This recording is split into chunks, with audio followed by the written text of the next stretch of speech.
traveling our country, and I have been listening to folks and seeking what is possible in terms of common ground. I believe in building consensus. We are a diverse people, geographically, regionally, in terms of where we are in our backgrounds. And what the American people do want is that we have leaders who can build consensus, where we can figure out compromise and understand it's not a bad thing, as long as you don't compromise your values, to find common sense solutions.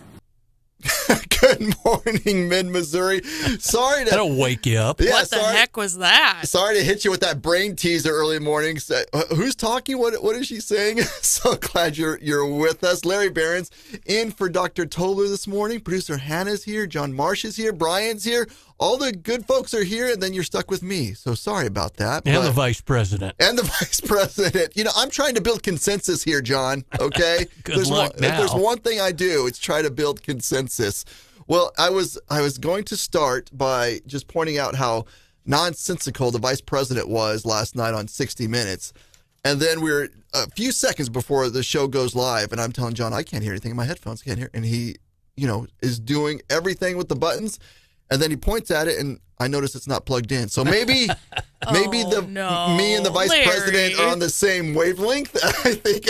Or the president. That's even scarier. Oh, my goodness. It is. It's a Tuesday already. Well, we're so glad everyone's here. A fantastic show for you today. We have Chris Arps. Dr. Tobler is going to call us on the run from police in Europe, I assume. I may have just made that up, but we'll just... I think you're right. He may be in... I don't know, maybe like a European vacation. He may still be caught on the roundabout going in circles. That's true. Big Ben, Parliament, kids. We're going to have Colin Reed talk to us about the election and a whole lot more coming up today. But the two stories that pop out, first of all, obviously the two stories are the Kansas City teams won last night. Very good. And I just perused it, but I think I saw some Yankees smack talk. Yeah, after they lost. I think there's something about they got lucky or something like that. But the other one that came across the desk this morning that I saw was Bob Costas. And I have to just be honest. I know he's an institution. I know he's been around since broadcasting was invented. But Product KMOX in St. Louis. Yeah, Marconi, went over to Bob Costas and said, here's what I've done for you. That's how institutional he is to this. But I've just never been a huge fan. And there's some speculation this morning that at the game last night, that Bob Costas may not be a fan of the Kansas City Chiefs. Just listen to this call. What you're going to hear is the Chiefs turn a double play and try to just absorb the enthusiasm from Bob Costas. Hit the short. Witt gets the force. Can they turn two? Yes, they can, and it's just the point we were making. It's not Giancarlo's fault. A near base hit, couldn't beat it out at the other end, turns into a double play. Can they get two? Yes, they can. Wonder who he's rooting for. Come on, Costas, those divided loyalties. It was interesting, and so it's subtle, but do you guys think that he was clearly there, unhappy that Kansas City did turned a double play? No, sure. It's all about the, especially baseball, about the coast teams and all that. And if it ends up with somebody from the heartland, they're like, nah.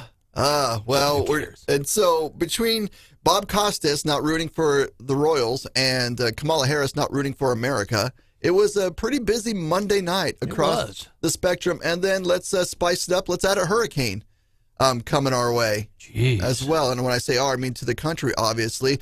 There's no area of the United States that needs a hurricane, but if there is one that needs it the least, it is an area that has already been affected by one. And so, obviously, we're all watching the Tampa area, watching the hurricane intensify quickly, and then they say it may... Cat 5, Cat 4 by the time it makes landfall, they say. Yeah, and and landfall is expected, is it early Thursday morning? I think that's what they're saying Wednesday night, Thursday morning, because as I was telling John, hurricanes, they always schedule terribly. They always schedule in the middle of the night.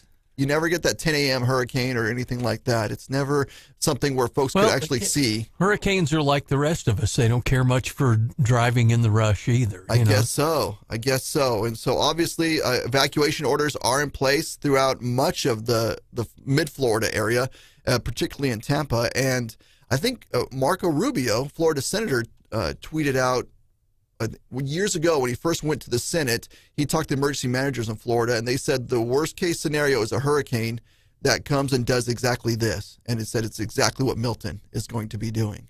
And so obviously thinking about the folks there in Tampa and all the way across to Orlando and Space Coast before it exits as at a Cat 2 or a Cat 1 as it tracks all the way across Central Florida. And I think some folks look at it and say, well, you have a few days warning. But when you look at, you had to evacuate last week. You have to, how often can you, take the kids and rush to Alabama to a hotel for a while and noting that everyone else is as well? It becomes a situation where, folks just aren't able to leave all the time. And so we're going to be keeping our eyes peeled on that. And there's some news with that too, because we're looking at, there was, I don't know if folks heard the exchange yesterday at the White House, but there's a lot of discussion right now about FEMA and their role in both the hurricane that has happened and the one that is upcoming. And this was Senator Cotton from Arkansas, I believe either over the weekend or yesterday, talking about the funds that FEMA is supposed to have and be sharing with American citizens. Hang on, we're buffering. Hang on. Sorry. To you, I think. My broader question to you, I think, is about this misinformation. Do you think this is a time to put falsehoods aside, like the idea that FEMA funds are being redirected to migrants, which is just not true? Well, it is true that FEMA and the Department of Homeland Security have been spending billions of dollars on migrants. Now, I understand some people say they're separate funds, but we just passed a short-term spending bill. It's very common for the administration to come and ask for permission to move money between funds, especially to prepare for emergencies. And second, I would note that this administration seems to have no problem finding money when they want to spend it on their priorities. When they need hundreds of billions of dollars to pay off student loans for graduate students in gender studies programs, they somehow find it. When it's trying to get helicopters to deliver food and water and cellular service and life-saving medicine into these mountain valleys, they somehow can't seem to find the money. And my favorite part about that quote was obviously the truth, but also hearing the journalist, use the air quotes here over the radio, the journalist say, like, please hurry up with your answer. You're giving too much truth. We have to wrap it up. And this is a huge, my sentiments echo Tom Cotton's exactly. When the only time the Biden administration fiscal responsibility is when it comes time to help out Americans. And for them to say, oh, we need Congress to come back to authorize money that, we've already given them that is supposed to go and be there for emergencies. It's, I don't know, for me, it's kind of a scene out of Office Space.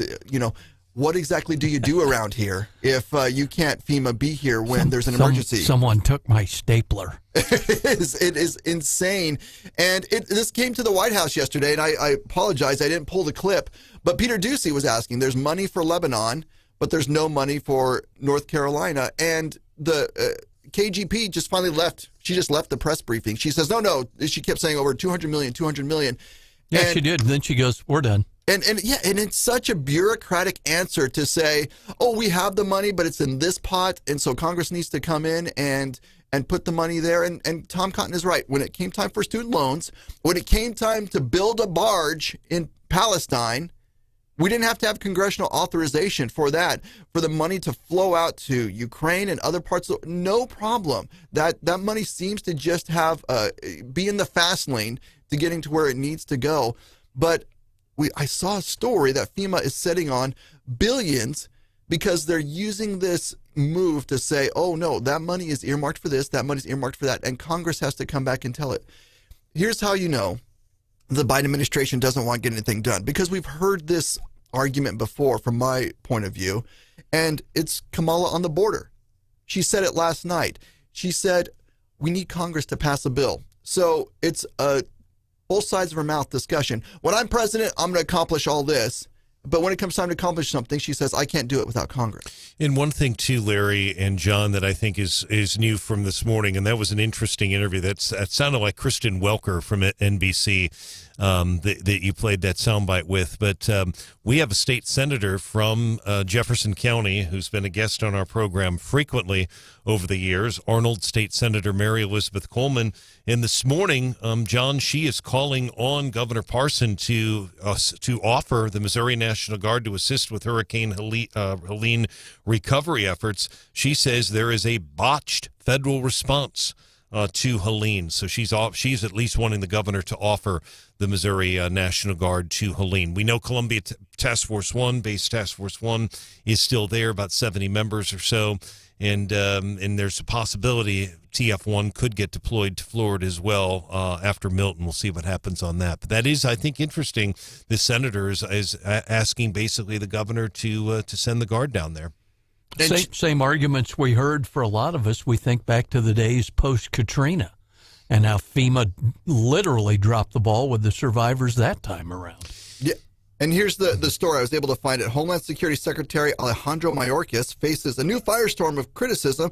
He's claiming FEMA is out of disaster funds right as Department of Homeland Security's Inspector General released a report that they're sitting on $8.3 billion in untapped, unspent funds. And so a botched federal response is exactly the way to describe it so far. And thank goodness there are governors and states that say, we're going to help you, because who else are folks going to turn to? It's, again, you had one job, FEMA, and I'm not going to call it the good news because a hurricane is never the good news. But if they want to prove us wrong, they have an opportunity to prove us wrong coming up in the next few weeks, because Florida's going to need the help after the next few weeks. It's this one does not look good, but again, we'll keep an eye on it. I know I'm monitoring the Weather Channel, and we're looking at Tampa, a lot of big cities, really throughout Florida. Governor DeSantis has talked about this quite a bit. I know he's been on the phone with President Biden ahead of this, but so we'll see that. But then in terms of Helene, we still have people that don't have power, all sorts of issues, and it's just don't have homes. I mean, you've got people unaccounted for. Literally, the Boone County Task Force 1 members that were searching that Catawba River for a couple of days had to literally decontaminate their equipment after searching that river. So they're working in very difficult circumstances. And we'll see. Then they may end up having to stay longer, or another team could have to go down there. The Gail Blumenkamp will keep us posted on that. But then, of course, we have to monitor Milton and see if they get sent. If they are, it'd be sent after the storm. But we'll just keep an eye on that. Well, I'm obviously we're hoping for the best for them, and grateful for their work, and grateful it didn't take an act of Congress to get them to get down there and go help. Hey, we're going to come up on a break. We're going to, speaking of Washington, D.C., we got a D.C. rundown coming up right after this. Thanks for waking up this morning with us here on Wake Up Mid-Missouri.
president, as well as marshaling all our state agencies and working to support our local communities. And so for Kamala Harris to try to say that my sole focus on the people of Florida is somehow selfish is delusional. She has no role in this.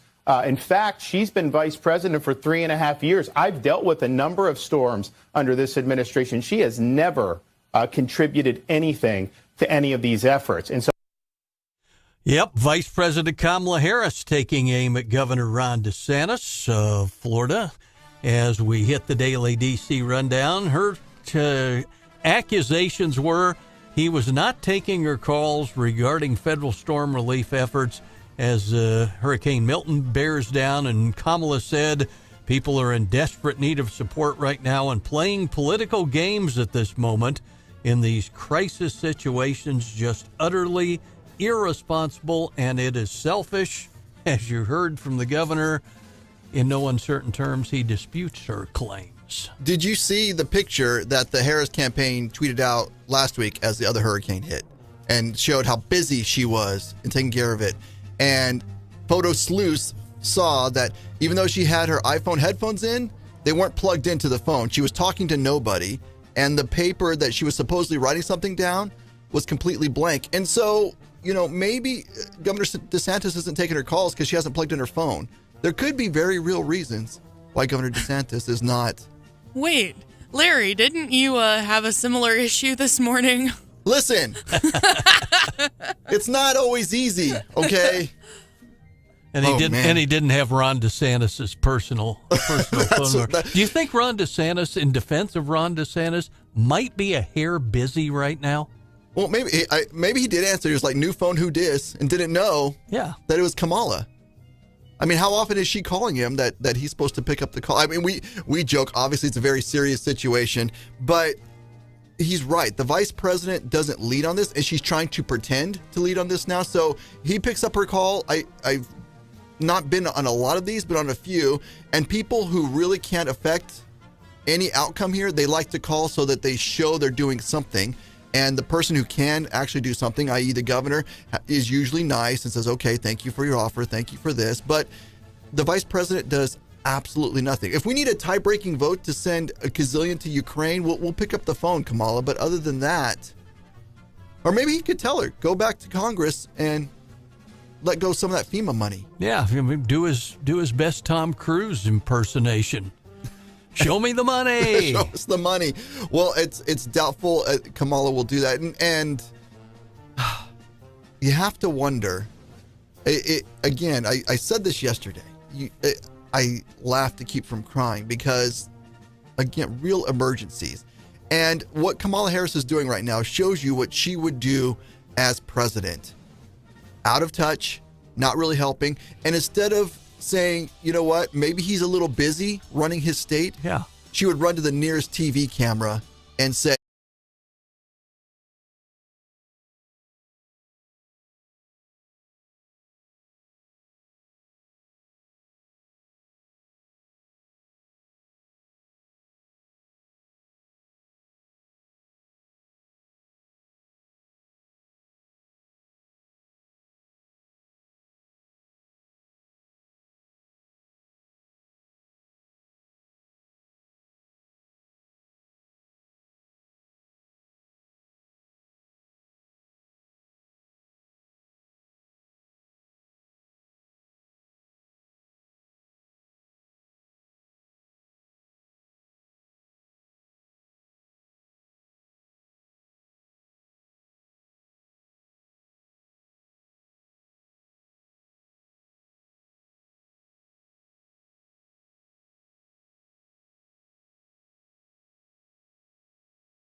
you, Larry Behrens. How are you, my friend? I'm doing well. Well, we are here.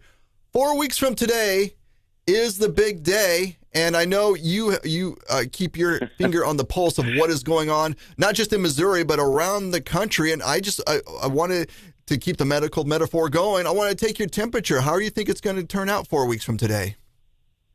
Well, I think that's pretty much up in the air. I said this on my own show that I think this is a race for Donald Trump. It's Donald Trump's race to lose. I think if you look at Kamala Harris, and she has did the big 60 Minutes interview yesterday. Today she's supposed to be on The View. She's supposed to do the CBS Late Show and another show. I think her main problem, and the polls are showing it, and respondents are saying it, that she just hasn't sealed the deal, her and Walz. They're not giving a lot of specifics on their policies, and I think it's making Americans apprehensive on should they pull the trigger and give her the Oval Office. Chris, what do you think a month out from the election is the biggest liability right now for the Trump campaign? Well, I tell you this. I think a month out from the election, we may not even know who won these elections. Pennsylvania and Georgia have already signaled that they may not have election results by the end of the night. So I'm hoping that President Trump has a victory. I hope that it's a resounding victory so that there isn't any type of thoughts that maybe there's some type of cheating or anything. I hope a month after the election, Donald Trump has won a significant victory, and we can move forward and get rid of Harris-Walz. And folks don't, you raise such a good point, and we all remember, at least those of us who are around, remember 2000 and how that drug out, and it was not great for the country. And there's just, I have to point out, there's some logistic concerns to that, because whoever the president-elect is going to be, they lose whatever time trying to put together their government, because they have to be there on January 20th ready to go. And if they lose a month of the only 2 months they have to put things together, that is a real problem to get off the ground running. There, you're exactly right, and that's what happened in the George W. Bush administration. As you said, we had that long, drawn-out process of determining who won the presidency, and when it was finally determined, the Supreme Court stepped in and stopped the counting there in Palm Beach and declared President Bush the winner. People were talking about how far behind he was on picking his cabinet and other appointees, and it really had his administration behind. For at the beginning. And then you throw in 9/11, later on in his presidency, President Bush didn't get off to the best start. It was, I remember hanging chads were the Halloween costume. And hopefully we won't have that next Halloween either. Right. I wanted to ask you, because I worked at the election board during that time. You can only imagine what a mess it was. I worked at the St. Louis County election board during the 2000 political presidency. You guys didn't have the punch ballots, did you? No, we had the butterfly ballots, just like down there in Florida. Well, I wanted to ask you, because it came up during the interview in 60 Minutes with Kamala last night, and the interviewer, to his credit, did a good job. And he said, when we talk about vulnerabilities of the campaign, he said, I think a lot of voters have a hard time pinning you down, because when you ran for president last time, you said you were for all these things, and now you say that you're not. And the response is word salad from Kamala, and she's not going to bend her values and all that stuff. But obviously, I think that is a part of the reason that we're seeing right now Kamala not getting that traction that she expects. And why she's having to do this, what I think she would consider a desperate move of actually having to face the press and talk to reporters. Is that your sense as well? Is that even if someone would be predisposed to maybe looking at Kamala, they're like, well, we don't really know what she believes because she flipped so often on big issues? Look, as I said, I think this is Donald Trump's race to lose, but I think she could make this race much more competitive if people actually knew where she stood, and she could come up with a plausible explanation for the 10 or 12 flip-flops that she's had since she was running for president in 2020. I think just those two things right there are just making the American people very apprehensive on pulling the trigger for. We have new polls out, and we talked about this yesterday, that, Democrats usually have a very big advantage with Hispanic voters. That's been shrinking ever since Trump came on the scene. And a poll yesterday showed in Arizona and Nevada, two important swing states, that Kamala Harris had lost a lot of male Hispanic support in those states, and that may make the difference. Chris, do you think the average voter out there, whether they're no matter what side of the aisle they're on, sees past the style to the substance, especially with Kamala, or not? I think it's a combination of both. I think there are Americans who, follow the presidential elections only, and they're looking at the horse race aspect of it and don't really follow politics all that closely. And then I think there are people that see that our nation is in trouble, has seen the 4 years of leadership of Harris Walz. They've seen inflation as high as it's been. They see other prices rising as well. I think they want a change. And I think they want to go back to what they had 4 or 5 years ago when Donald Trump was president. Regardless of his personality and his antics, and will be one of the first people to say that it's something that I don't particularly care for. But when it comes to my economic situation, there's no doubt, and anyone can say it, that they were better off 4 years ago than they are now. And that's the usual question that you get during presidential cycles. Getting it here to Missouri, I was trying to get your sense of, or thinking about asking you, have you been following the amendments at all, and what is your sense of that? I am following the amendments. Actually, Amendment 7, I'm the president, and my wife is a research director for Americans for Citizen Voting, and we have Amendment 7 on the ballot this year that talks about changing our state constitution to say only U.S. citizens can vote. And also involved with Amendment 7 is ranked choice voting, outlawing that. We're going to be having a press conference, actually, this Thursday at 10 a.m. at the Capitol. I will be speaking. Governor candidate Mike Kehoe will be speaking. Treasurer Vivek Malik will be speaking as well. Everyone knows his immigration story. And so we'll be talking about a new poll that we will be releasing today, showing overwhelming support among all demographics supporting Amendment 7. Oh my gosh, you didn't know it, and I appreciate you bringing it up, but you just tapped into some of my PTSD. I am maybe one of the few people in Missouri, I'm not going to assume, but I've actually voted in a ranked choice voting election. When I lived in Santa Fe, New Mexico, because this is how leftists do it, they started in their strongholds, and then it spreads like a virus elsewhere, and they had their mayoral elections to ranked choice voting. It was an absolute disaster. And it's another reason that we don't always see election results on the night of the election, because they have to do all kinds of crazy tabulations when it comes to ranked choice voting.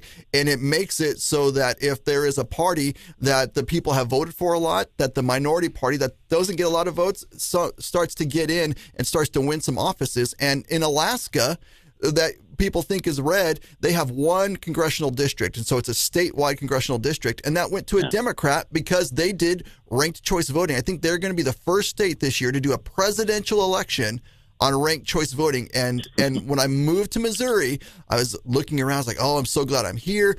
The people are great. Everything's wonderful. And I was approached in a grocery store parking lot of, hey, we're doing this petition to bring ranked choice voting to Missouri. And that poor volunteer picked the wrong guy, because it is terrible.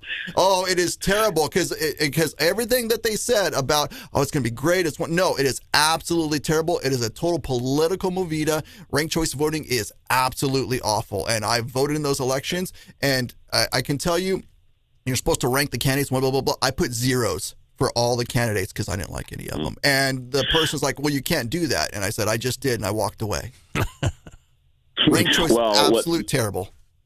Well, before I came on, I begged Hannah to allow me to come on Thursday morning so we can talk further about the poll and the press conference that we're going to be having at the Capitol at 10 o'clock this Thursday. One last thing. I can remember when I was growing up, presidential elections, we always knew the night before, when we went to bed, who was, going to be the next president. These last couple of elections, we haven't had that. And I don't understand how in the 21st century, with all this technology that we have, that these votes are delayed. I know part of it is because of early voting, but I remember when I was in, elementary school, and, we were a voting booth, and you'd see these big clunky machines that people went in to vote. Now, if they can use those things, and we can get election results on the same night, Why can't, with the technology that we have, why can't we have results the same night?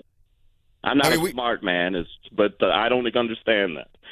I mean, if we get America's Got Talent results right away, I don't know why we can't get exactly. And so, Chris, as you look through the amendment issues and the other issues, what are the things that are really bubbling up in Missouri, you think, right now? Is it mostly presidential and amendments? Yeah, the presidential election. I mean, I think it's a foregone conclusion. Donald Trump is going to win Missouri. There's not much of a race there. I think also when you come to the U.S. Senate race, Lucas Kuntz, is going to be the Josh Hawley sacrificial lamb for this year. For this year, you guys can cut that out of the tape, right? When I said that, yeah, that was a mistake. Sorry, Hannah. This is not the first time this has happened with you, Chris. Just throwing that out there. That's no way to get back on the Thursday morning. Yeah, Chris. Exactly. Yeah, it's Kuntz, right? Kuntz. All right, make sure I'm saying that correctly. Whew. Yeah, where we go from here? Well, this is awkward. We'll get there. Well, Chris, I think, you've talked so much about, in the past few weeks when we've had you on about all the ballot issues from Amendment 3 and all that. But I think a big part of it, and we try to beat people over the head, and I know you guys do, you and Tim do for sure, is do your homework before you hit the polls. Yeah, and I know you guys probably do it. We are doing it at News Talk STL. We have a voter guide out, not exactly telling you how to vote, but giving you some more information on some of these issues because, during these presidential election cycles, you have a lot of people, that's the only time they vote, every 4 years, and they're not very informed at all. So I would suggest everyone, go to the 93.9. I'm sure you guys have a voter guide. Conservative publications there locally may have voter guides as well. Well, Chris, thanks so much for joining us this morning, and best of everything with your press conference, and thank you for the work you do, man. Appreciate you trying to bring attention to ranked choice voting and voting issues here in Missouri. I appreciate it. Becky and I are actually flying to Oklahoma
So glad you're joining us this morning. And some of you may be joining us in the car, may be joining us in the traffic. And I feel since I had, my PTSD vein tapped in the last segment, I'm gonna share that love. I'm gonna pay it forward, as it will, and share something with producer Hannah that she probably already knows.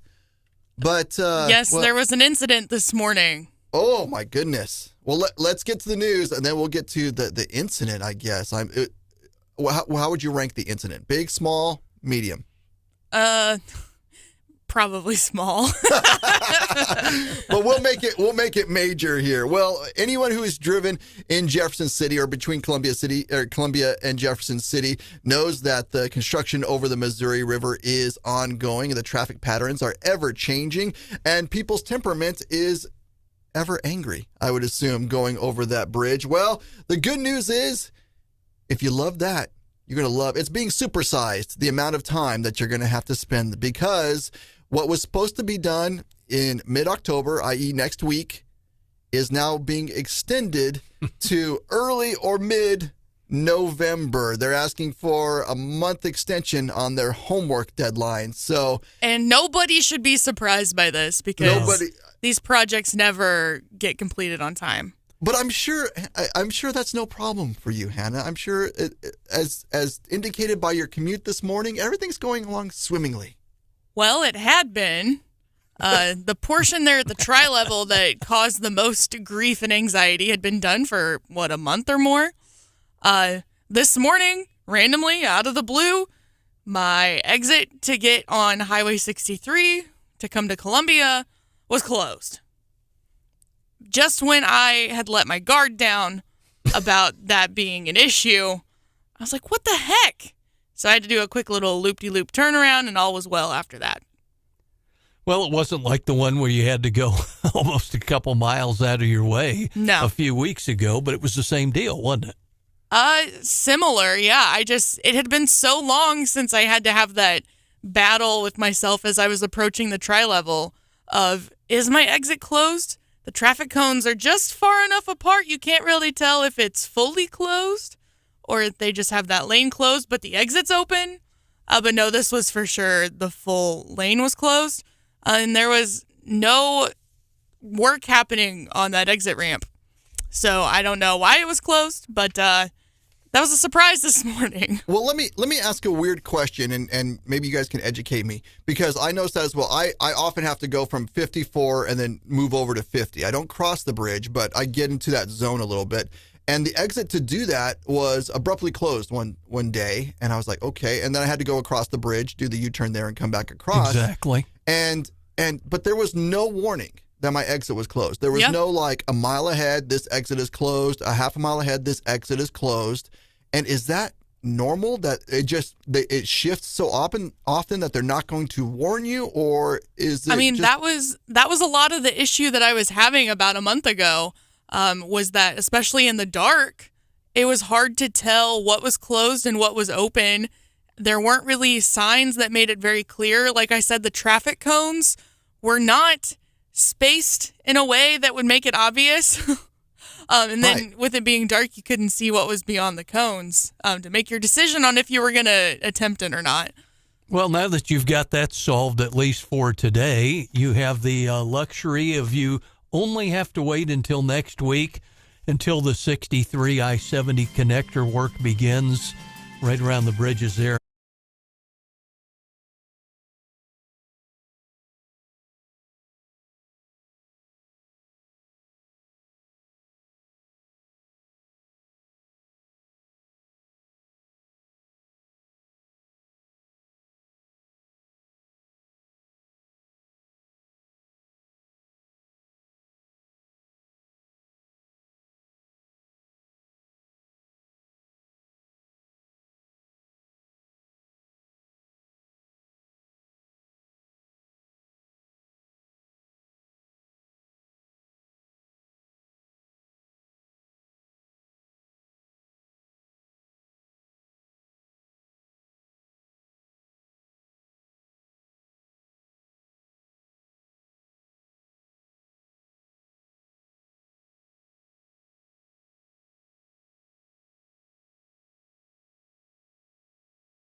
to join us, and hope everything's going well, and hope you're getting over the bridge in Missouri City safely and well. Famous last words. That's right. Well, someone who's not worried about the construction on the bridge in Missouri or around 63 and 70 in Columbia is Dr. Randy Tobler, now international man of mystery, joins us from across the pond. Dr. Tobler, can you hear me, sir?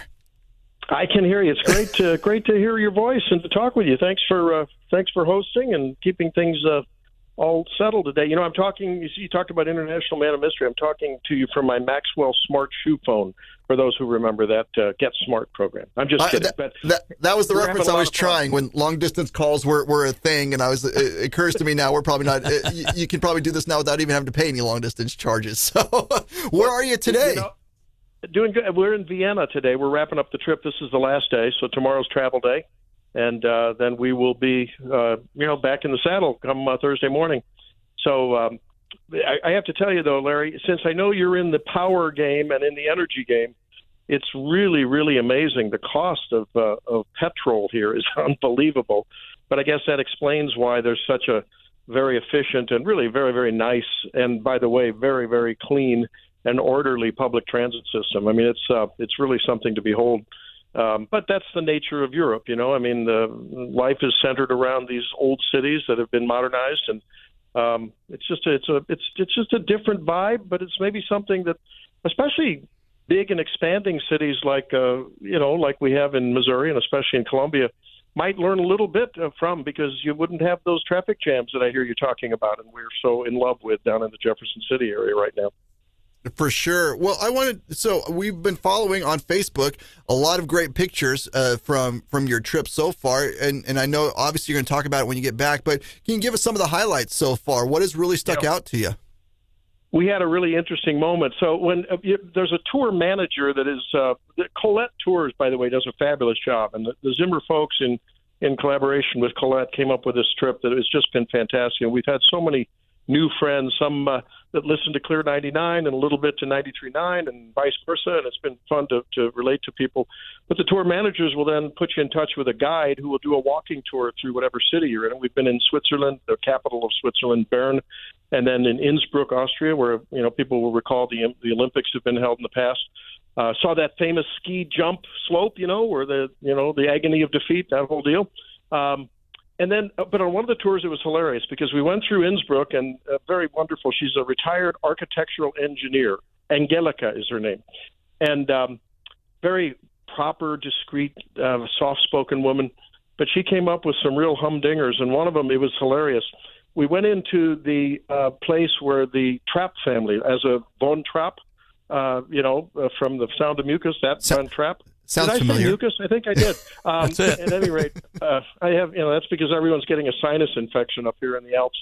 But so we went into the little courtyard, and she said, this is the courtyard of the Trapp family. And the way she pronounced it, it sounded sort of like Trump. And so my wife said, did you say Trump? And the woman said, oh no, I did not. Did I say that? And she was very offended that we thought she'd said Trump. And we were just kidding her, and she said, you can keep your Trump. We don't want him. It was hilarious. They don't appreciate the boisterous, bellicose style of Mr. Trump, for sure, but very, very courteous about everything. And we had a good laugh about that. I was going to say, in some circles, if the Europeans don't like you, that Trump could consider that an endorsement. He may just say, "Oh, I'm perfectly fine with that." Well, tell me, but I think that speaks to something we've noticed. I mean, what can I say? The culture is more orderly. The civil behavior that you see and you just feel everywhere is courteous. And while they're very if you bump into someone too long on the public transit, they'll let you know, hey, please, move. So they're firm, courteous, discreet, but they have civil behavior that is an expectation that I think is a little different from the lanes of liberty without responsibility that I think we all feel acutely in America. I don't see homeless people in the street. I don't see trash in the street. There's just a different level and expectation and, dare I say, an obligation of public civil behavior. And I think it's something that, we adopted that in the early portions of this country, but I think things have maybe fallen apart a little bit. I don't know why, but it's something that maybe the mayors of our blue cities and their city councils could learn from in terms of demanding and expecting that kind of behavior from people, and not through our judicial system letting folks get away with whatever they want to do, no matter what it does to other people's liberty. Randy, I think for so many folks out there, who haven't traveled to Europe, they don't get it that the Europeans are no fan of the boisterous, overbearing at time Americans, but they put up with us because they like those tourism dollars. Oh, they sure do. And it's not to say that they don't have a good time and hearty. Once you're able to sort of break that tourist versus local bond, and we've been able to do that on a couple of occasions. As you know, Helene is a culinary person, and so we were able to spend some time in restaurant, and we got to know a couple of the chefs, and they came out and shared some of their stuff with us. And boy, then the schnapps started pouring, and things a lot more laughter, and it brings people together, does it? Yeah, that always does it. Turn loose the schnapps, and you never know what might happen. But no, it's been good. We had fun. Scotty Cox, who was on the trip with us when we were in Innsbruck, we went up to a little Bavarian tour, and he was one of the apple strudel makers. He did a very, very nice job. We had some of that. He did a great job, and I think I posted a picture of him with me when we were at a palace. The ornate, beautiful architecture, both inside and outside on these palaces. It's just, gaudy, opulent, but breathtakingly beautiful. It was just fantastic. We just had a marvelous time. Last night we went to a concert, of course, in Vienna. It's the home of if not the birthplace, the home for most of their lives of Beethoven and Strauss and Mozart. And we expected to have sort of a stuffy chamber orchestra concert. But out came, a couple of dancers and a mezzo-soprano, and it was just a fabulous evening. So it's been really, really wonderful. Great, great trip. And I just can't thank everyone who came on the trip with us enough, and Colette and Zimmer for putting this together. It's been really a lot of fun. Well, I have the big, hard-hitting question now for you, Dr. Tobler. How's the food? Any good? Oh, great. And the food is fantastic. A lot of root vegetables, beets, onions, potatoes are very popular, of course. The Wiener Schnitzel, which is, of course, veal. Basically, it's like a veal. Imagine a pork tenderloin like we're used to in the Midwest, except made with veal and expertly done. Very, very good stuff. And, the desserts and the pastries and the cakes, I don't know. Maybe I'll have to do the show from a treadmill. Can I bring a treadmill in the studio and just do a walking show to try to burn off some of the calories? Good thing you took a dietitian with you. There you go. No, it's been fantastic. We've had a lot of fun. It's been a great trip. Well, so tomorrow's the travel day, and you'll be back on the plane. What are you going to miss the most, besides probably time off? I think what I'm going to miss is just the breathtaking architecture of the old cities. I mean, we went into St. Stephen's Cathedral here in Vienna, and we saw this beautiful cathedral, huge pipe organ that they played. It happened to be there at noon when they do a daily mass, and to hear that just gorgeous, beautiful, majestic pipe organ playing at the beginning of a Catholic mass, and to see the beautiful inside and outside of these buildings, boy. I value that. I mean, you can't imagine. A lot of these buildings and cathedrals took decades to build, and they were done in the 12th through the 17th century. And I'm sort of an art and a nut for that kind of stuff, because I just respect the artisanry of Europe, and it's just beautiful, So I think I'm going to miss that the most. Well, thank you so much for checking in. Glad it's been a fantastic time, that you and everyone traveling with you has had a really good time. And we look forward to having you back. And I'm sure you look forward to that time zone switch of going, what is it, like 1 or 2 in the afternoon there now, and and going back to being really early. Yeah, that's right. No, so we're gonna leave 6:15 our time, which is about 11 o'clock in the Midwest tomorrow morning, and then we get back at 9 p.m. And by the time we get back to Columbia, it'll probably be 10 or 11. So, warning for producer Hannah: you might have a sleepy Dr. T on the radio Thursday morning, but I'm sure she'll make sure we manage. And John, you'll have to carry me as well, okay, buddy? I'll bring the energy drinks. We've got you, Doc. Okay, I may have to succumb to one of Hannah's energy drinks. We'll see how that works out. Oh, my gosh. Tune in for that. Well, safe travels, Dr. Randy. Thank you so much for giving us the insight, and we look forward to having you back. Yeah, we're going to burn as much carbon as we can flying back. So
23 this morning. Gold star for guest co-host Larry Behrens. There you go. Now you get to elaborate. I thought I was about to get to the tool shed there. Oh, he messed it up. He went early. Okay, good. No. So it's okay. You're good.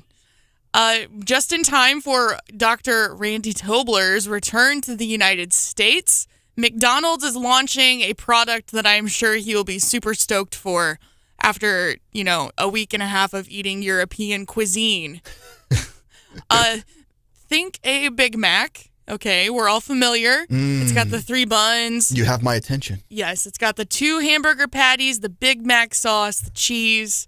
McDonald's on Thursday is rolling out a chicken version of their Big Mac. So basically, on a regular Big Mac, everywhere there's a burger patty, there's going to be a chicken patty, and it's sort of the lightly fried crispy chicken that they use on their sandwiches. And so that will be, of course, limited time only. I love this. But yeah, just in time for Randy to get back on Thursday, and I'm sure he will be first in line at the drive-thru. I can't tell if you're being sarcastic or not. Does he really love those, or is he not a fan? He eats pretty healthy. Oh, because I love this. Through no fault of his own, Mrs. Dr. Tobler. Oh, I'm all in for this. I will be there. And as you were mentioning that, Hannah, I'm thinking to myself, you know what you could do, McDonald's, if you really loved America, here's what you can do. The same thing that you do for Big Mac, except the McRib. The McRib Mac, ladies and gentlemen. There you go. You're welcome, America. That sounds like one of those off-menu hacks, doesn't it? Goodness. You order two McRibs, and then you ask them for some Thousand Island salad dressing on the sides, and then build your own. And I got to be honest, I just thought of that. I feel like I really contributed to the country today. I feel like if somebody runs with the McRib Mac, I don't know. On my headstone, it may say, husband, father, inventor of the McRib Mac. That's what I'm hoping. See, I'm not sure how the barbecue sauce would mix with the Big Mac sauce. Don't doubt it. Just roll into it. I don't know if that sounds good to me, If that is your only worry. Okay. I'm sure there's several others that we should worry about. Touche. So a chicken Big Mac. Boy, I'm kind of... You're intrigued. Don't tell me you're not intrigued. I don't know. It doesn't sound that appetizing. I'm there. Are you? I'm there. What was that? The chicken sandwich from KFC. It was the Double Down. Oh, the one that had no bun. Yes, and it was just breast of chicken, right? Yeah. Was the whole. I'll use the term loosely, sandwich, and that didn't. With the condiments in between the 2 fried chicken breasts. Yeah, like lettuce and pickles and stuff. That didn't last very long, I don't think. And so we'll see. It's one of those. I wonder if this is going to be it is going to be for a limited time this time. But if Test it does item, well, does it take off? I don't know. Between that and having to get those retro Happy Meals that remind me of my childhood, that got the trick or treat, boo buckets. Oh my goodness! How about those? And they're always sold out. I always try to go get the boo bucket, try to rekindle my childhood, and they're like, "Oh, sorry, we're out." See, that was a close runner-up for What's Hot with Hannah this morning. People are not happy about this year's design for the boo buckets, I guess. Really? Yeah. Are they different than normal? It's just like the plastic pumpkin and the plastic goblin. And the green witch. Yeah. Well, I mean, they just kind of look like a cheap ice cream bucket to me, but I'm not a collector and lover of the boo buckets. So. Wow. Hannah, let this Generation Xer explain to you. It's a crisp fall evening back in 1985, and I'm searching for something to go trick-or-treating in with my cheap Superman mask with the plastic rubber band, just barely holding it on, barely able to breathe through the little hole that they used to have in the Halloween costumes. And there it is, the boo bucket.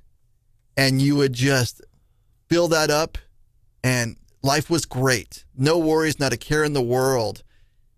Oh, it's Americana. It's nostalgia. And now that I know I can get a double Big Mac chicken in there. There you go.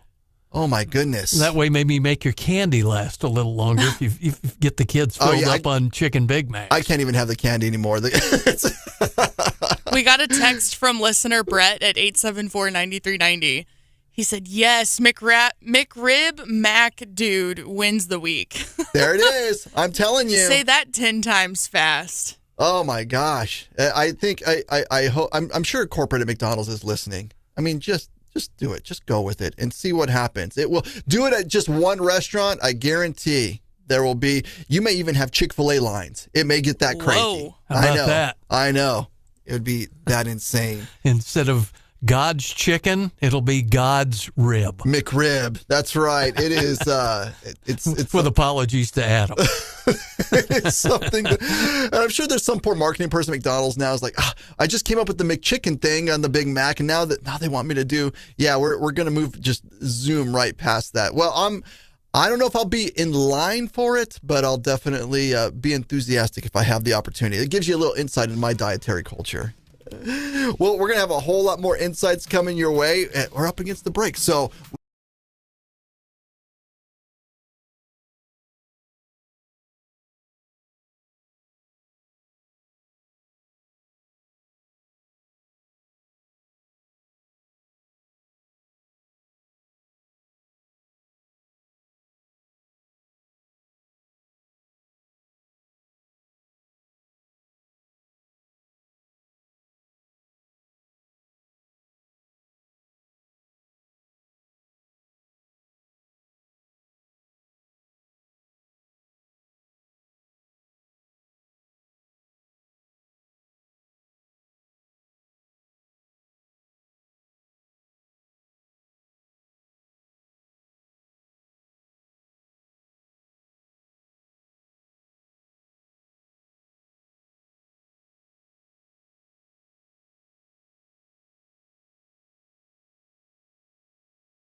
but we're going to have some insight today. Joining us right now is Colin Reed. He is a veteran political operative. It's a nice way of saying he knows how the elections work. He's done a whole lot of elections in the Northeast and nationally, and he's going to give us some insight into what we're looking at 4 weeks out from today. Hey, Colin, thanks so much for joining us today, man. Hey, Larry, good morning. I don't think anybody really knows the answer to those questions, but I'm happy to add my speculation to the woodpile if it's helpful. Well, that's just it, because I know you're looking at the polls, and a lot of us are, and what I see is a whole lot of 50-50 here in swing states, and it's tight, and in the states we expect one candidate to win, it looks like it's trending in that direction, but every pollster I'm looking at says really tight, and now, I do see some movement in the betting polls. We'll talk about that for a second, but let's just talk about the polls that we're used to, where we're asking respondents, trying our best to read the tea leaves right now. What does it look like to you? Well, it's so funny because, yes, everything is tight as a tick right now, and it's those same 7 states that we've been talking about for seemingly an eternity now, those being Georgia, Nevada, Pennsylvania, Wisconsin, Michigan, and Arizona. And those are the 7 that the people have and will continue to talk about. They'll go back and forth. I saw a poll last week, Larry, or a series of polls that all 7 of those were either tied or within the margin of error. So it's just an incredibly narrow race. But here's one thing at a more macro level that I think is happening is a lot of people went and enjoyed their summers, and they came back. And when they came back to a brand new Democratic Party nominee who'd earned precisely 0 votes, and they were being told that this was their person they had to vote for. And the American public doesn't really know a whole lot about Vice President Harris. They've only had 2.5 months to get to know her, and everything we've learned so far has been so vague and just such broad platitudes without any sort of degree of specificity.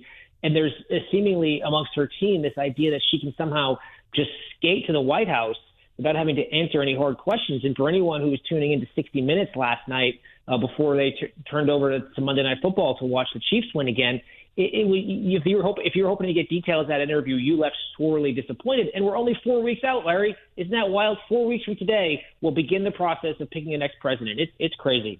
Well, and she's been the selectee for well over 6 weeks now, and I believe this is her first solo I would say objective interview, and she's been able to get away with it to this point, and we kind of see why. And when you watched that interview last night, do you think that it accomplished what her side wanted to accomplish? And I assume one of the things they wanted to do was say, well, at least now she's done an interview. But to your point, I didn't see a whole lot of coming out of there that they can have the answers for. I've seen the left media say, oh, well, Donald Trump didn't do a 60 Minutes interview, but I don't think they can hold him to that standard because he's done a ton of interviews. They're more looking at right now, what I've seen, about what she didn't say. Well, the people know Donald Trump. Everyone's got an opinion on Donald Trump, good, bad. The very few are indifferent. And everyone understands him. He's been the dominant figure on the national stage for the better part of a decade.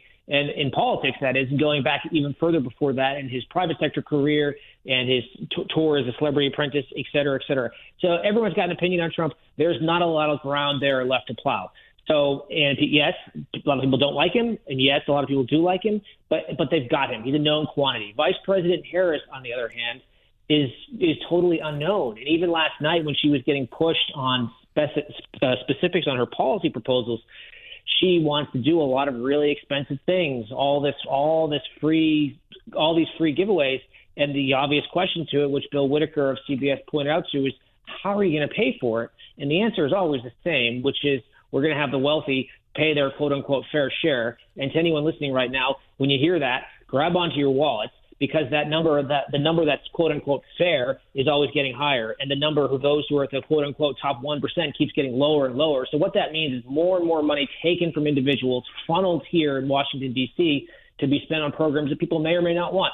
Anyway, she was that's her only answer, and it's just broad platitudes. It's just talking points. There's just no level of specificity, and especially as the world careens toward a number of concerning issues right now, whether it's the hurricanes, the multiple hurricanes, Helene and now Milton, what's happening in the Middle East. There's a lot going on, and as former President Bill Clinton, I don't agree with him on a whole lot of politically, but he had a statement many years ago where he said, Give people a choice between wrong and strong and weak and right, and they'll go to wrong and strong every time. I'm not saying Donald Trump's wrong and everything, but he is strong. And Vice President Harris is something that's an attribute where she really can't compete. Colin, with a month left before the election, is there an opportunity for the Trump campaign, as much as they can direct the former president, to maybe tweak the message a little between now and then? Well, I think what I think his team would like him to do, and he's famously keeps his own counsel and follows his own instincts, is to take people back in time to his own presidency and then continue to tether the policies of the current administration to Vice President Harris. Vice President Harris and her team would like you all to believe that she's this brand new figure. She just kind of appeared on the national stage. She's had nothing to do with the events of the last 3.5 years, when really she's one half of the Biden-Harris administration. And that's what President Trump needs to continue to drive home time and time again. Presidential candidate J.D. Vance did a really nice job last week, continually referring to it as the Harris administration and reminding that she owns part and parcel these policies that people by and large do not like. And that's what President Trump's job the next few weeks. And look, it's going to go down to a handful of votes, both in 2016 and 2020. We're in a country of more than 350 million people, and we choose our next president these days by less than 100,000. It's wild. So buckle up for the next 4 weeks, because it's going to be a fun one. Well, someplace I'm seeing separation, and I hesitate to ask about it because to me it's a fringe part of the polling world, but it is interesting because I see it bubble up in the discussion. We see the polls with the respondents, and you accurately described the current situation there, but then I see these side betting polls of chances to win, and I see some separation there in favor of President Trump. Are those things to pay attention to, or not really, or is that just another commercial we're going to be seeing soon on TV about our prop bets of having to do it with our elections? I know. I thought the discussion about betting would focus more around football and other sports and less so politics. But look, the predictive markets are looking at this, and they're trying. They don't have a horse in the race. They're just trying to look at what and make the best decisions they can. I do believe that this recent culmination of events last week, don't forget the strike at our ports that ended thankfully after 3 days. But look, that contract's up for negotiations in a few short months. There's a lot going on right now. Everything feels a bit asunder. Everyone feels as though the current president is asleep at the switch, and maybe he is. And this does not portend well for Vice President Harris, because she is one part of the status quo. And the more things feel off their rocker, the more things feel like they're not going in the right direction. It plays to her weaknesses, not her strengths. And then she does interviews like last night. It's also interesting, Larry. For a few weeks, there was this idea, well, we're just going to keep her away from the press. We're just not going to do anything. We're just going to kind of hope we can just kind of gut it out, run out the clock, whatever analogy you want to use. And now she's out there more. So to me, that indicates that maybe they're seeing something in their numbers that indicates that the strategy, the basement strategy, the bunker strategy, whatever you want to call it, was not going to cut mustard with the American public. Well, and so that's and I hesitate to ask this because there is nothing about this election that has been conventional. But conventionally speaking, we're 4 weeks out. What is some of the moves that we can expect? I assume they're going to spend all their money because they can't use it in another election. I mean, if Kamala wins, she could use it in another election, but they're going to spend all their money. So we're more ads. We usually expect an October surprise. We have a hurricane getting ready to hit Florida. What are some of the variables that can be done now, or are there any variables really? Is this the polls have cooked in what we're probably going to see election night at this point? I was going to say, Larry, you stole my thunder there. It's only October 8th. It feels like October's been here for a decade. That October surprise is still looming. We all remember, or a lot of us remember 8 years ago with Hillary Clinton cruising down the home stretch, and out came FBI Director Jim Comey with a new series of revelations about her email scandal that happened. That happened like 2 or 3 weeks from now in the calendar. So we got long road ahead of us in October. The one thing that I'm not saying this necessarily, I think it's going to happen, but I think it would be very interesting, is the prospect of another debate. You've seen both candidates on kind of both sides of whether or not they should have another debate. Frankly, I got President Trump's point of view. He's done two. They switched the nominee out from underneath him. Like, he's done his thing. He doesn't feel the need to do another.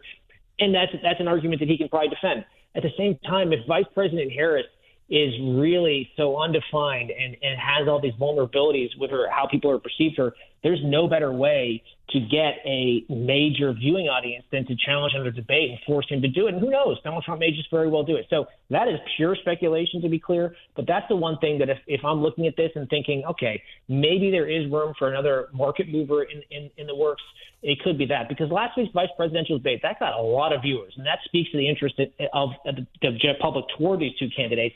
The last debate between President Trump and Vice President Harris got more than 60 million voters. That's a lot of people. That's a lot of eyeballs in one place. So if you see one candidate start to think they need to make a move, that might just be the way to do it, and to force the other opponent to do it, to agree to do the debate, or else they look like they're trying to hide and aren't willing to sit down under the bright lights. So last question, and it may be an unanswerable one at this point, but as we've said repeatedly, 4 weeks out, do you think the campaigns right now have a plan of post-election day? We expect to maybe not all the votes be counted. We're getting our lawyers ready on retainer, or they probably already are on retainer or so forth. Do you think that they have a post-election day ground game in both campaigns because they expect this to not be decided on election night? Well, if they don't, they better. And if they don't, they're not doing their job. We saw last time what happened in that 2020 aftermath, and how, frankly, honestly, the Trump campaign didn't have their ducks in a row, and they didn't really have their legal eagles ready to roll in a cohesive way. And the interesting thing is, Larry, all of these states, many of the regulations and rules that pertain to each of how the votes are counted, how they're tabulated, whether it's recounts, what triggers set that off, they are not. This is not. We're a democracy of 50 states. They vary state by state. You need to have experts in each one. You need to have a plan, and speed. Larry, you and I talk about this. Speed is just so paramount during those critical moments, because most of the other states have fallen off the map. So all that have been decided one way or another. So in that post-election period, you're talking about one or two or three or how many states. It's a small number, and you need to be ready to roll. You need to be out there, because if you don't, your opponent is, and those few minutes can really just make a world of difference. And yeah, look, it's 7 states. I think that number of 7 states will probably dwindle to about 3 or 4 as we get closer. Some will fall into one camp or another, or maybe not. Maybe this is such an unprecedented nature that people will hang out long enough to keep this thing interesting. Well, great insight, Colin. We really appreciate it. If you want to follow Colin, you can find him on Twitter and X and get some of those great insights there. We appreciate you joining us today. Yeah, of course. Have a great day to you and your listeners. Take care. And I waited till the end of the interview to tell him you're a Patriots fan. So I figure I've done my job. Appreciate Colin. Thanks, Larry. Talk soon. See ya. All right. Appreciate it. And thanks. Appreciate you folks listening as well. Coming up, we got That's All Except for This from our friend John. Keep it tuned right here. Wake Up Mid-Missouri.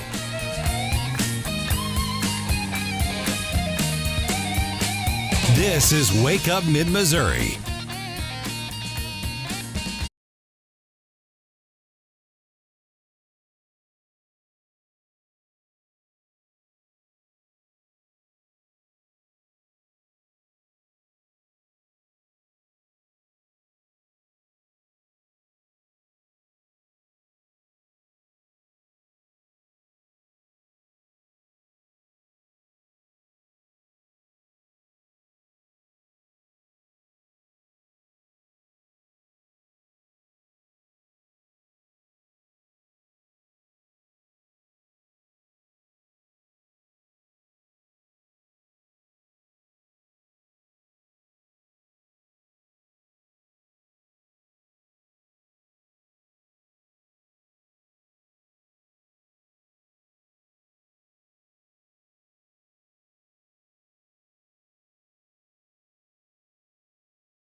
Adams of Oklahoma due for a court appearance in Pawnee County. It was a hearing on car theft charges on September 27th. Turns out Adams couldn't bum a ride from anybody at the gas station he was at in Stillwater, 30 minutes away, so he improvised by commandeering an unoccupied LifeNet emergency services pickup truck and driving it to Pawnee. An Oklahoma trooper caught Adams after he ditched the pickup and was walking into the courthouse. Trooper did make sure he made his court case. Adams then taken to Payne County and booked on new charges, and now you know the rest of that way to get to the courtroom. Listen, let those of us who have never stolen a car, got caught, and then for the court appearance, stolen another car, an emergency vehicle, let them cast the first stone, okay? There you go. That's what Cody's saying today. It is, you want to delve into the mind in that moment of like, oh, I got to be at court. It's 30 minutes away. Eeny, meeny, miny, I'm going to steal that one. I guess he thought, well, I could turn on the sirens and I'll get there faster. You get there on time, if nothing else. And the thing is, if you ditch it far enough away, maybe, that you could then sprint to the courthouse from a couple blocks around the corner or whatever. But I guess not stealing an emergency services vehicle that's logoed appropriately with the big light bar and everything else. You have to give it up to Cody. He has one skill, and he's going to use it. He is going to utilize that skill to literally get where he's going in life, and where he's going to is jail, and that's how he got there. He was thinking, though, it might have been perfect vehicle to go through the fast drive-through to get the double McRib at McDonald's. Again, I would, if there's a vehicle that I need to go get to my double McRib and then to get me to the hospital after the coronary of the double McRib, it is the life-saving vehicle. Maybe he's just thinking ahead on all of this. You know, it was, and I'm sure you've seen him too. It makes me think of those folks online during COVID who, when they had to do their court appearances via Zoom, and there was one who was on a suspended license, and she literally calls into court while she's driving. Yeah. I'm just pulling into the lot right now. I'll be right there. And the judge, it's like, are you driving? And bless the heart of the judge. The judge, you know, you could tell there's so much restraint on the part of the judge, and very calmly asking, "Are you driving now? Are you behind the wheel?" Yeah, well, yes. It's I'm so pulling clear into. You're behind the wheel. I'm pulling into the lot right now. I want to be in Cody's courtroom when he doesn't show up and has to explain, Your Honor, I totally would have been here had this officer not stopped me from coming into the That's right. courthouse. You guys told me I wasn't supposed to be taking vehicles, so you need to make up your mind. Do you want me at the court appearance, or do you not want me at the court appearance and not breaking the law? It is. Oh, Cody. What are we going to do with them? Well, we're not going to let them near our cars. That's for sure. Wasn't a Florida man because they've got other challenges. Well, not yet, but maybe if he finds another vehicle, he can make it to Florida. But that's for sure. That's for sure. Well, coming up in the next hour, we have a whole lot of great information. Brad Jones will be joining us, and you say Brad is knowledgeable in a lot of things, but when he talks with us, well, the National Federation of Independent Business, Missouri chapter, and I'm sure he would like a primer on where energy costs are going in the short term for his many small business customers out there. Absolutely. And I can give him this educated response. I don't know. I really don't know. Can we get back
And I'm proud of us for inventing the double McRib. Double McRib. The big McRib. To go with your chicken Big Mac. That's right. You can really double up there. Well, there is a lot going on, obviously, in the economy. And I know last week President Biden spiked the football on jobs numbers, but I'm excited this morning to have Brad Jones on the show because we're going to get the truth of what is going on in the economy. Brad, thanks for joining us this morning. Hey, good morning. How's everybody doing this morning? We're doing great, and it's so great to meet you and talk with you. And I say you're going to bring us the truth because you are listening to the backbone of our economy, which is businesses and small businesses. And is it as accurate, he used air quotes, as Joe Biden is telling the American public? No, it's not. I think we're all shocked. Give us the real truth, Brad. As John and Brian and the guys know, we do the Small Business Economic Trends Survey. We've done it since the 70s, and it is really a survey that takes the pulse of small business across the country. It's a very, very well respected survey. We've also have a component of it called our job survey too. So unfortunately, we'll go back to August and revisit August. It kind of fell off the map. We had a dip of 2.4, which for this survey is a lot, and it was pretty bad. As a matter of fact, all of the 10 or 15 things that we ask small business people about, almost every one of them were in the negative. And so this month, which came out, by the way, the reason I do this one, Larry, now is because it comes out actually this morning. So this is fresh stuff. Okay. We had a 0.3 tick up in the optimism index, which is virtually means that it's unchanged from last month. A 0.3 is pretty minute compared to a 2.4 drop that we had last month. So there is one really interesting, glaring thing that happened in this month, and that is we always look at small business and jobs that they cannot fill. And during the recession or during the pandemic, it was as high as 55%. In August, it was down to 40, but it took a real drop down to 34% of small businesses that said that they have jobs they can't fill. A 6-point drop is pretty substantial, and so every time you look at these numbers, it always begs the question of why do you think? And some of it's usually just speculation, and some of it, if you look at the trends of what's happened in the last few months, you can kind of see which direction things are going. 6-point is kind of interesting because it asks the question, is our labor market finally softening up a little bit? Is it going to be a little bit easier for small business people to hire? And the really great answer to that is maybe.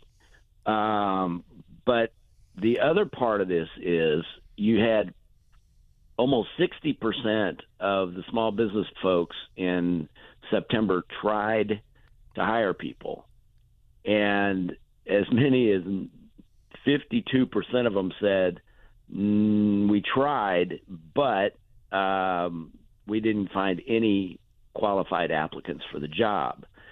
So it's kind of a two-edged sword. One, maybe it's getting easier to hire based on the fact that there's maybe more in the pool. But just because there's more out there in the pool that may be looking for a job doesn't necessarily mean it is the job that you need them to do. So it's a little squishy.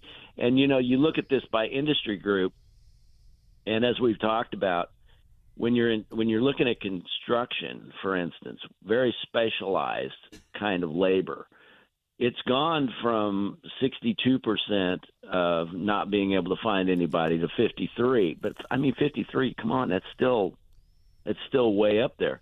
Transportation is interesting because it's actually gotten worse. It's gotten harder to find people in transportation. It was at 38% in September of 23. It's up to 47% in September of 24. So we're still having trouble with people out there not being able to get their CDLs or not asking to get their CDLs and transporting our goods and services. And so, and then you've got manufacturing has stayed 44, 45, but retail has gone from 48% in September to 33% right now. So it's gotten better in certain segments as far as trying to find some people to work. What is also disconcerting, however, is 15%, only 15% said that they plan on creating any new jobs in the next 3 months. So that's not good. Troubling all around. And I know Brian had a question for you real quick, Brian. Yeah, thank you so much, guys. Brad, appreciate you joining us. Brad Jones, NFIB. Two-part question here, Brad. I want to make sure I'm hearing the number right, and a question tying this in with a community college hearing at the Capitol in about an hour. Did I hear you correctly that 60% of your members tried to hire people in September and could not find or locate qualified applicants? Yeah, you had actually you break that down, Brian, and you had like 30% of the owners reported few qualified applicants for the open position, and 22% said none. Okay. So it was, of the 90% or so that were trying to hire, there was more than half of them couldn't find anybody that fit the bill. And if I may follow up, Brad, on that number, by the way, is staggering. There is a hearing. I've got it up. I put it up on KWS.com, 939theeagle.com. I really encourage you folks to take a look at it. There's a hearing, Brad. I think it ties in exactly with what you just said. Lewis Riggs is having a number of people testify coming in. Brian Milner will be there, Missouri Community College Association. Your friend John Weeman, the former Speaker Pro Tem, who's now at St. Charles Community College. Freddie Mills, Harris Stowe, Megan Price, AFL-CIO will be there. And really the theme here is, I talked to the chairman last night, he said they're going to focus on the role community colleges play in workforce development. So on this hearing, what do you hope to hear at this hearing that could improve these numbers? Well, I think our community colleges do an incredible job. I really do. I think they fit a niche for a lot of students that don't necessarily really want to go to a big university, but they want a university experience. They want a college experience. And I really think, Brian, that those young men and women, if the community colleges will listen to the business community and produce some of the folks that they need to fill some of those 52% that they can't find anything, I think that's the way to go. I mean, you look at Lynn and you look at some of the tech schools that are just absolutely bursting at the seams right now. I think they're doing a good job of listening to the economy and listening to the business community as to what their needs are. Not, this is what we have, take it or leave it. Mm-hmm. It's, no, these are the things that we hear from businesses and the kind of labor force and whatnot that we need. So that's probably what I'd like to hear out of that committee. Yeah, absolutely. Absolutely. Because here's the other thing, Brian. I, too, went to yesterday morning in Kansas City. I sat and listened to a roundtable of business leaders, and it was really, really interesting because we had some of the largest companies and employers in Kansas City, and we had some of the smallest. And that roundtable discussion was very, very interesting because it dealt with taxes. Mm-hmm. And it specifically dealt with the Trump tax cuts of 2017, which there are numerous ones that are going to expire in 2025. The biggest one, of course, being the 199A, which would be the 20% deduction for small businesses. And we're talking about 85-90% of all businesses who are not a C Corp. So it was very, very interesting. Even those very biggest companies said, we're extremely concerned about that because who are our customers? Small businesses are our customers. And so I thought about that as it relates to the Small Business Economic Trend Survey that came out this morning.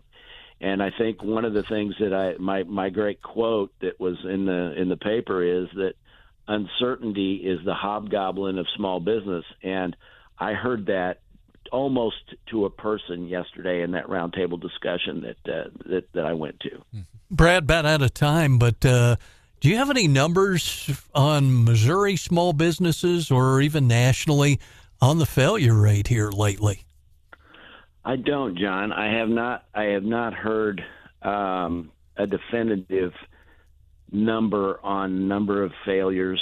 And honestly, sometimes when they come out with those small business or those business failure numbers, I'm suspect as to how accurate they really are. I think you can take a number and fit it to whatever storyline you want to portray, but I have not. So anyway. Well, we appreciate the work you do and sharing the information with us. And a silly question on my part, is this a monthly survey that you all do? Yes, it is. It is. So, and we've done it since it was quarterly when we started. And I wish we had the resources to be able to do it in every state. That would be awesome. But it is exhaustive and it's expensive. But it is one thing that I know that journalists and people and economists that look at around the country when this comes out, because it's kind of you kind of hit it, Larry. I mean, it's kind of so goes small business, so goes the country kind of a thing. And so I think the other thing that I heard in that roundtable yesterday is we're not doing anything. We are hunkering down. We're not doing any big expansions. We're not borrowing billions of dollars to do this, that, or the other thing. We're going to wait and see what happens with the campaign, with the economy. I mean, I think everybody, including all small businesses right now, are sort of in a hunker down mode. And that, I mean, that is the common sense way to approach it if you don't know what's absolutely going to be happening. Well, that means that we may get another report before the election. Probably right before the election. You will. It'll be just right. It'll be just right before, I think. Or maybe as folks are heading to the polls. But really good information, Brad. We really appreciate everything that you guys do. Oh, well, I appreciate being on every month. It's fun because it is the morning. It is the morning of the report, so I have to digest some of it quickly. We're glad you did. Well, thanks so much for joining us again. That is Brad Jones, National Foundation of Independent Business. Grateful for his insight and the work that they do. Coming up, we're going to take a look at the stock market. The morning bell's headed your way on Wake Up Mid-Missouri.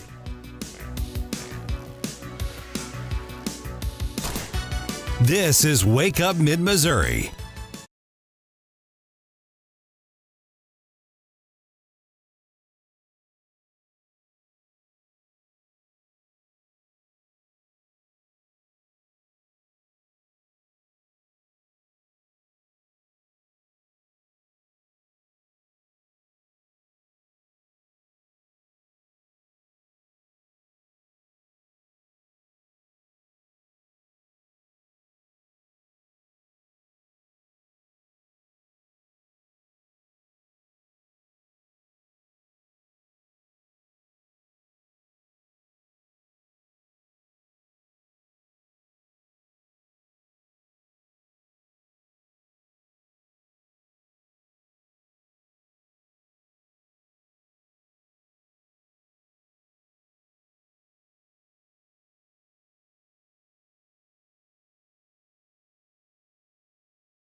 welcoming a pullback in surging oil prices, putting the focus back on the debate over the economy and interest rates. S&P 500 stepped up 0.4%. NASDAQ this morning 0.5% up. Dow Jones up roughly 0.2%. And oil prices said to be retreating a little bit. Energy pundit Larry, we ask loadedly. They do. And this is the part of the market, I think, where by the way, I am communications director for Power of the Future. Head over to powerofthefuture.com and get that plug in. But the other part is this is where perception plays the big role in it, not necessarily reality. I think there was a lot of discussion. They were worried about Israel and Iran, which they should still be worried about. But since something new didn't happen within 24 hours, then they start to say, okay, well, it pulls back. And look, a bunny. Yeah, it is. And so it can shoot up at any moment at any international incident, obviously. And so that I wouldn't call that a baked in number yet. In other words, the dysfunction, to use the word nicely, that is happening in the Middle East, it could still have a massive effect on it. It just hasn't hit right now. And keep in mind that oil price is something that is nearly 24 hours a day updated. And so moving target. It can't. It is still up to, as we sit here right now, about $75 a barrel. I was just looking at it, but it is down nearly 3% in the last 24 hours. So that's going to be okay for the pump. But folks have to remember, the gas you buy at the pump was the oil that was pulled out of the ground months ago, was processed and purchased and delivered. So it changes hands a lot before it gets to you. And so that was at a different price than it is now. So when you look at the price of a barrel of oil today, sometimes retailers have to react to that quickly because they're going to have to buy gas again in order to sell it to you. But there is a little lag in that market sometimes. And so what about the whole hurricane angle? I know we've asked you that before. Yeah. With one hurricane that came in and two, and depending on where they hit in the Gulf, do they tear up the infrastructure, the big rigs and all that, and the refineries and all? Where are we at with these two storms? Yeah, sadly, it and you hate to put it up to this because, people are going to suffer no matter where a hurricane hits. But for this one, there may be some platforms out there where they're drawing up the oil that may be impacted, and they shut down and leave is what they do. But as far as refining capacity and infrastructure capacity, that is mostly located between Houston and New Orleans. And so when you see hurricanes affect that area, that's when you start to worry about, because the refineries do the same thing the oil rigs do. And the same thing the people in their homes do. They shut down and they leave because those workers have families and have homes and they need to protect those as well. And so it's just the ability of not being able to refine the product for an indeterminate amount of time, usually a couple of days. And it depends, where the hurricane hits, how it hits, what it damages. And so all of those things play a role in it and what shows up at the pump for us. And so sadly, a lot of volatility, but something to keep an eye on. And oh, by the way, there's an election coming up too. Even more volatility. So we heard. Thanks. Well, we got some more coming up, including I want to talk a little bit about a poll where they asked the experts and how the experts' opinion differs maybe from yours. More of this information coming up on Wake Up Mid-Missouri. Has America been fair to Donald Trump? The people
So they polled 750 registered voters. Okay, that's normal. We'll all expect that.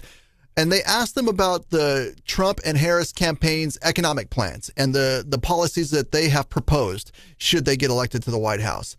And then they also went to the University of Chicago and asked 39, quote, top academic experts, end quote, about what they think of the same policies.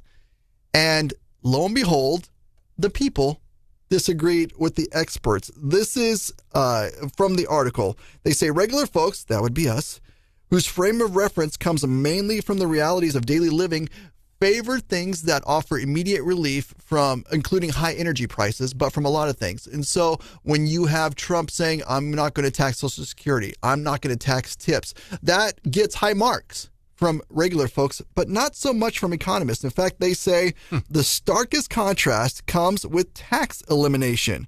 Voters, regular folks, favor that 80%. I mean, there's your winning. Like, if you are consulting a political candidate right now, tax elimination, 80% across the board favor it. Now, let's go to the economists. 90% of the expert economists oppose it. And it asks the question, makes you wonder if we're living in parallel universes. Hey, Brian, I have some you have some thoughts on this. Well, it's an interesting discussion, and again, with our audience, I'm sure that is popular. But I would point out, Larry, and by the way, you and John doing a great job guest hosting this morning as always. Bill Eigel really, in his gubernatorial campaign, the state senator from Weldon Springs, St. Charles County, who he and Mr. Ashcroft, Mr. Kehoe were the three main. There were other candidates as well. Really, Eigel's main platform was the elimination of property taxes and cutting taxes across the board. Now, he surged. If you look at the polls, he surged towards the end, and he made it very competitive. Mr. Ashcroft faded as the campaign went along. He had a hard time, I know, raising money. But still, Eigel was not able to win. He was not able to win the gubernatorial nomination with that message. He came close. I don't remember the exact points. I mean, I think he lost, 5 or 6 points, as I recall. That's my memory on that. But he was really down for a long time, but he did surge. But it all depends on what state it's in. It depends on who the other candidates are. But Larry, I remember Ronald Reagan and Gerald Ford, 1976. There was a huge debate. Really, the future of the Republican Party was just, and they were both kind of old at that time, but Ford was kind of establishment. Reagan was this guy that had Proposition 13 in California. And I remember that it was not just Ford's people, but the Democrats were saying if you cut taxes like that, the government will not be able to be funded. They were saying that then. Certainly the Democrats would argue that now. But it is interesting. It is interesting to see what happens. And clearly we know that if Vice President Harris wins the election, those Trump tax cuts will be allowed to expire, at least if she has her way. She would, because she believes those would benefit the wealthy. Well, and you make fair points across the board, and you have more experience in Missouri politics than I do. However, as the novice, I'll point out that, that it was really, I know it wasn't just a three-way race for governor, but it was a three-way race. Yes. And so in that situation, there you have one candidate against two others, no matter which one it is. And you have two candidates who have, at least in the past, won a statewide race and one that had never been on a statewide candidate before. Mm-hmm. Is my understanding, correct? You are so correct. To have the Ashcroft and Kehoe had won statewide. Eigel had run and won in his senatorial district, right. St. Charles County. But you're correct. And so to have someone who's coming from a district to, I would say, outperform in a statewide race, to beat someone, because he came in second, to at least beat one candidate who had previously won, and to be within 5 points of the other is a pretty impressive achievement in that. And also, I would also point out, too, that I think, keep in mind, Wall Street Journal did this survey during hard economic times as well. So I think that makes some of these a little more acute. Well, it's one of those deals, too, with the economists that you weigh in on this. I mean, I think the average wake-up mid-Missouri family member can relate to what you said about the numbers on voters and what the 80-some% saying tax cuts are great. On the other side, the economists are those guys, and I know you and I have talked about it, that when they weigh in, and they're absolutely off base. Didn't even get close. Nobody really questions them. But and Brian makes a great point too, because there is a flip side to that. You know, if someone says eliminate taxes, I'm right there, rah rah. But also, do I want my kiddo's teacher to be well paid? Yeah, I do. I want them to be well rewarded, and it is a dichotomy of like, well, that money that pays the teacher has to come from somewhere. And you know, you guys both bring up very good points. By the way, I went to check on my numbers, and I was very close on this. And then I'm going to respond to what you said. Kehoe had 275,000 votes, about 39%.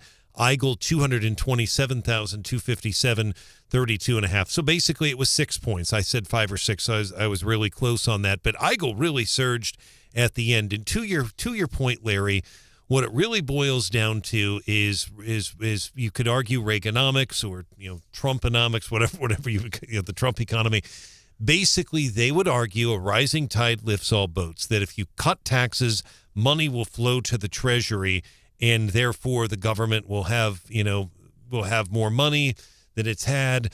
The issue has been spending his, obviously, in that it's not just Democrats. Republicans have spent a lot as well on various programs. So that has to be balanced with that. But the argument the conservatives would say is, look, when you cut taxes, money flows to the Treasury. But it will be interesting. It will be very interesting, I think, to see what happens with Bill Eigel. I mean, he was. I will tell you, Eigel was very popular with our base of listeners here at the radio station, at least on the Eagle, and I'm sure John and Larry at KWS as well. But he's very well liked. And would he be?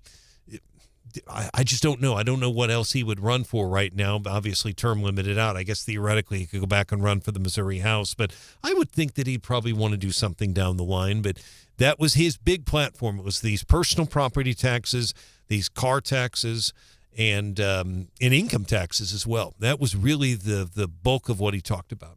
And I hate the personal property tax. But you're right, Brian. But I also think we should draw a distinction, too, because states are usually, I don't know if all of them, I can't speak for all 50 states, but I'm pretty sure here and in other states I lived in, they are under an obligation to balance their budget, not to spend more than they take in. And that's an obligation the federal government clearly is not under. Yes. And so when we look at something that goes into the federal coffers, especially when we see that FEMA is sitting on a bunch of cash and for whatever bureaucratic reason can't get it to those who are suffering from hurricanes, we start to think of, well, then do they really need my TIPS money? And I understand it's not apples to apples. It's much more nuanced than that because the TIPS money doesn't go directly to FEMA. But it is hard to make an argument that the federal government is hurting when they're sitting on a bunch of money. And state money may be a whole different animal because they have to be much more thoughtful about it, I think. And Larry, to your point, yes, Missouri does have a balanced budget requirement, and they are required to do that. The issue always has been in January. I've seen times, John has as well, where even if they're of the same party, I've seen it on the Democrat and Republican side, sometimes the House, Senate, and the governor all come up with their own their revenue projections. That's what they are. And I'm not going to criticize. It's hard. It's hard to forecast about a year out what's going to happen. And sometimes they're accurate and sometimes they're not. But, yeah, they do forecast that. And then sometimes they have to come back and do a supplemental budget. But, yes, the state has a balanced budget requirement. The feds do not. I want to make one other real quick point here on something I said to Brad I think is worth mentioning and real quickly here. Guys, I think the testimony of John Wieman is it's intriguing to me about these community colleges, and I know Brad Jones is interested in this as well. John Wieman was the speaker pro tem. I mean, he was right under Vescovo. Powerful. As powerful as they got. I mean, he wasn't the speaker, but he was speaker pro tem. And he ran against Nick Schroer for state senate in O'Fallon. And a lot of people thought Wieman, as the pro tem, would win that race. He had a lot of money. He raised a lot of money, and Schroer was able to beat him. And I know John, I know him very well. I covered him for years. He's very happy at St. Charles Community College. And the fact that he's going to be sitting at the table with the AFL-CIO and St. Paristow really kind of shows, I think, it's very bipartisan, A, but B, how serious they are about trying to help to get these community colleges to continue to do the work that they are doing. So be interesting. He'll be testifying at 9:30, so a familiar face about to walk on the Capitol. Well, like you brought up, then Brad brought up the whole state technical college, just that whole side of it. I mean, that's what sort of reinvigorated the whole community college scene, not just in Missouri, but nationwide. Yeah, there's no doubt about it. State Technical College, Lynn, John, I still call it Lynn State Tech, but I know officially it's State Technical College of Missouri. I have a nephew that is over there, and didn't do well in traditional. I don't think he did well. It's my understanding in more traditional, but he's doing well. And I want to say he's studying to become a plumber. I haven't talked to him in a while. My dad has told me that, but he's done very well, my understanding. And those young men and women come out of there making good money. They have good paying jobs. Again, it's very industry driven because they respond to employers. And John, I would also add Rankin in Ashland would also be doing very similar thing. Those young men and women coming out of Rankin will be making good money, and they do a little bit. They have IT and construction up there as well in Ashland. Well, I can tell you, one of my kiddos is looking at it because they also look at it from the fact of they don't want to get into big debt and they want a good paying job and upon graduation. That's not always guaranteed at a traditional 4-year university. So the trade colleges offer a lot of that, and he wants to not work necessarily in an office. And so having that opportunity is really huge. I appreciate the discussion from both of you. It's important things to discuss, and I think I'm not going to question the experts. Yeah, I am. I'm going to question the experts, but the economists always get a pass when they're wrong. Kind of like TV weather guys. That's right. Well, coming up next here on Wake Up Mid-Missouri, we're going to give you a helping of leftovers. Hope you're ready for it.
that it's probably nowhere near my weird tastes in what I think is news right now. And the listeners concur. That's right. The listeners like, what's this guy Larry talking about? It's okay.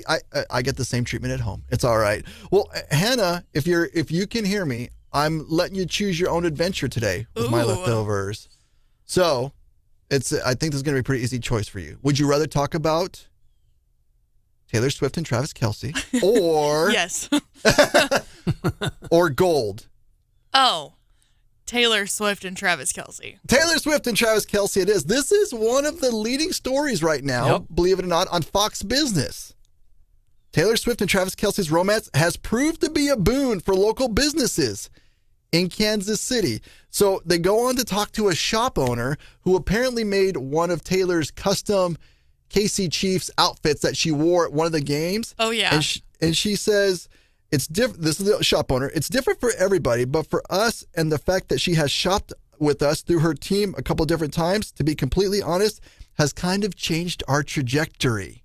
Yeah. He says that they weren't doing terrible before, but it is kind of off the roof now. And just in case you think it's just one store where Taylor buys her stuff, one of the executives from Rally Sports, which I guess they said 16 or so stores in the area, they say the sales on all their attire for women has gone up since the relationship. Well, and so, I think it's cool. Like, this is something that Taylor has kind of done pretty quietly for as long as her and Travis have been an item. I know on my feed this morning was a business owner who was realizing in real time that Taylor was wearing one of her products, and just, the sheer elation that comes with that. And, you post a picture on social media, say, look who was wearing our stuff, and it blows up and goes mega viral. Especially when it's T-Swifty, right? Yeah. I mean, there's probably no bigger. I mean, you could spend money on a Super Bowl advertisement and not get the reaction of probably Taylor Swift wearing your stuff right now. Yeah. Of just the impact it would be. So there you go. It's good for the economy. I don't know if that showed up on Brad's business survey, but Taylor and Travis is good for the economy. Big time. Well, look at the Chiefs tickets that they're selling, just to people who are, not typical NFL fans. True, but the team's also pretty good. Yeah, that never hurts. The team's been doing okay. to be the defending champions, we will take that 5-0 after last night. That has an impact on ticket prices. Well, what about you, Hannah? What do you have for leftovers today? I was happy to see, even though I'm not the biggest Royals fan, that the Royals also won last night. They were playing at the same time as the Chiefs, so respect from the Yankees, so of course. Of course, couple big wins for Kansas City last night. I wonder if I would say America's probably pulling for the Royals, because when you look at kind of casual Royals fans, I wonder, are they happy the Royals won, or is everybody just happy that the Yankees lose? Good point. I know you get both, but I think poll the folks in Boston for an answer to that one. That's right. The new Kansas City fans. Well, John, what about you for leftovers today? This just into it, a weather update for later in the week. Are you ready? Watch out for the snow plows this Thursday, because MoDOT's doing their winter operations drill all day that day from about 9 in the morning till 3 in the afternoon. You will see snow plows with the plow blades detached, motoring all over mid-Missouri, up and down the roads, training as if a severe winter forecast was in the mix for Thursday. So watch out for the snow plows. And what do listeners just hear? It's going to snow on Thursday. Listen, I've been to a few states. I know you guys have too. Hats off to MoDOT folks on snow removal. They do a fantastic job, because not all states do a great job. And so they do. Well, hey, tell you what, why don't we, if they let me in the building, we'll go ahead and do it again tomorrow. Thanks so much for sharing your Tuesday with us. We'll try it again on Wake Up Mid-Missouri tomorrow.